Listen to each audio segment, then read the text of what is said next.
வணக்கம் நண்பர்களே, welcome to குட்டி இன்ஃபோ. சற்று முன் கலைஞர் மகளிர் உரிமை தொகை திட்டத்தில் உள்ள விதிமுறைகளில் தளர்வு, உரிமை தொகை உயர்வு மற்றும் இந்த திட்டத்தில் முதலில் விடுபட்ட பெண்களுக்கு மற்றொரு வாய்ப்பு என்ற மிக முக்கிய அப்டேட்டுகள் வெளியாகி உள்ளது.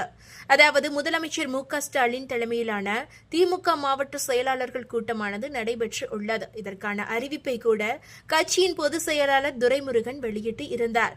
மாவட்ட செயலாளர்கள், எம்பிக்கள், எம்எல்ஏக்கள் மற்றும் தொகுதி பார்வையாளர்கள் அனைவருமே கலந்து கொண்டனர்.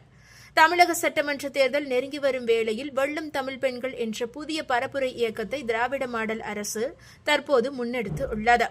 இந்த இயக்கத்தின் அடிப்படை நோக்கம் என்பது கடந்த சில ஆண்டுகளில் பெண்களுக்காக நிறைவேற்றப்பட்ட பல்வேறு நலத்திட்டங்களை சமூகத்தின் அடித்தட்டு வரை கொண்டு செல்வது ஆகும். குறிப்பாக உரிமை தொகை திட்டம், பேருந்துகளில் விடியல் பயணம், தோழிகள் விடுதிகள் மற்றும் மாணவிகளுக்கான புதுமை பெண் திட்டம் ஆகியவற்றை செயல்படுத்தியதன் மூலம் பெண்கள் வெறும் பயனாளிகள் மட்டும் அல்லாமல் மாநில வளர்ச்சியின் முக்கிய பங்குதாரர்களாக மாறியுள்ளனர் என்பதை இந்த திட்டம் வலியுறுத்துகிறது.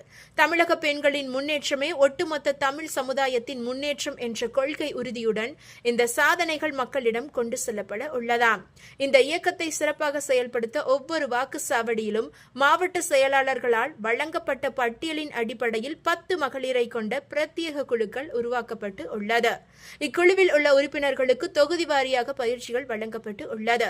அதேபோல கடந்த உலக மகளிர் தினமான மார்ச் 8ஆம் தேதி கூட இந்த குழுவினர் வீடு வீடாக சென்று இந்த திட்டத்தின் நோக்கத்தை தெளிவாக சொல்லி இருக்கின்றனர். இதன் மூலம் அரசின் சாதனைகளை விளக்குவதோடு மட்டும் அல்லாமல் வருங்கால திட்டங்களையும் மக்களிடம் நேரடியாக தெளிவுபடுத்துவதே இந்த முக்கிய செயல்பாடாக அமைந்து உள்ளது.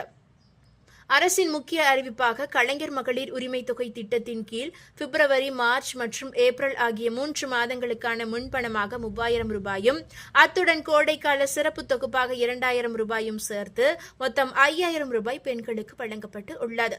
இது தவிர வரும் காலத்தில் அமையவுள்ள திராவிட மாடல் 2.0 ஆட்சியில் உரிமை தொகை மாதந்தோறும் 2000 ரூபாயாக உயர்த்தி வழங்கப்படும் என்ற மிக முக்கியமான வாக்குறுதியும் இந்த இயக்கத்தின் ஒரு பகுதியாகவே முன்வைக்கப்படுகிறது. அரசின் நலத்திட்டங்கள் தடையின்றி தொடர வேண்டியதன் அவசியத்தை இல்லத்தரசிகளுக்கு உணர்த்துவதே இந்த பரப்புரையின் மையப்புள்ளியாக கருதப்படுகிறது. இந்த மாபெரும் வெல்லும் தமிழ் பெண்கள் வீடு வீடாக செல்லும் பரப்புரை இயக்கத்தை முறைப்படுத்துவது மற்றும் அதன் செயல்பாடுகளை தீவிரப்படுத்துவது குறித்து ஆலோசிக்க செயலாளர்கள் கூட்டம் நடைபெற்று இருக்கிறது. சென்னை அண்ணா அறிவாலயத்தில் முதல்வர் தலைமையில் காணொலி காட்சி வாயிலாக இந்த ஆலோசனை கூட்டம் நடைபெற்றது. இதில் மண்டல பொறுப்பாளர்கள், பொறுப்பு அமைச்சர்கள் மற்றும் மாவட்ட கழக செயலாளர்கள் பங்கேற்று பரப்புரைக்கான இறுதிக்கட்ட ஏற்பாடுகளை குறித்து விவாதித்து உள்ளனர். இந்த ஆலோசனையின் மூலம் தொகுதி வாரியான பயிற்சி கூட்டங்களை ஒருங்கிணைத்து திட்டமிட்டபடி பிரச்சாரத்தை முன்னெடுத்து செல்வதற்கான வழிகாட்டுதல்கள் அனைத்துமே வழங்கப்பட்டு உள்ளது. குறிப்பாக வெல்லும் தமிழ் பெண்கள் என்ற தலைப்பில் வீடு வீடாக மேற்கொள்ளப்படவுள்ள தேர்தல் பிரச்சார ஏற்பாடுகள் மற்றும் தற்போதைய அரசியல் சூழல் குறித்து இந்த கூட்டத்தில் விரிவாக ஆலோசனை நடத்தப்பட உள்ளதாக தகவல்கள் கிடைத்துள்ளது.